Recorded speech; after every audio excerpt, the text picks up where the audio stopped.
East గోదావరిలో దారుపూడి చంద్రశేఖర్ రెడ్డి కుట్రకోణం ఉందని మాత్రం నేను చెప్పగలుగుతా.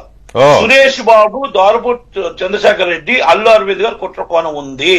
ఇది నేను తెలియకుండా లేకపోతే వేగ్గా మాట్లాడటమో లేకపోతే నేనేదో ఆలయం నాకు కక్షదారులు కాదు, నాకేమి శత్రువులు కూడా. కన్నా భారతీయ కాపు సేవా సమితి జాతీయ అధ్యక్షుడిని.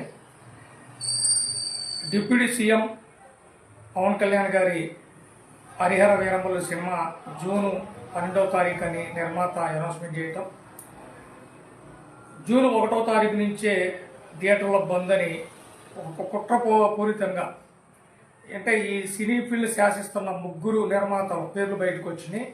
వాళ్ళు ఒకళ్ళు దూరంపూడి చంద్రశేఖర్ రెడ్డి, రెండవడు దగ్గుపాటి సురేష్ బాబు, 3 అల్లు అరవింద్. వీళ్ళ ముగ్గురు మీద సమగ్రమైన విచారణ చేసి వీళ్ళ మీద చర్యలు తీసుకోవాలని భారతీయ కాపు సేవా సమితి కూటమి ప్రభుత్వాన్ని డిమాండ్ చేస్తుంది. అదేవిధంగా ఇలా ముగ్గురు చేతుల్లో థియేటర్లు పెట్టుకొని థియేటర్ల మెయింటెనెన్స్ కూడా కరెక్ట్గా చేయకోకుండా థియేటర్ లోపల ఉన్న స్టాల్స్లో అధిక రేట్లకి అమ్మిస్తూ వీళ్ళు చేస్తున్న ఈ అరాచకాన్ని అరికట్టాలని భారతీయ కాపు సేవా సమితి కూటమి ప్రభుత్వానికి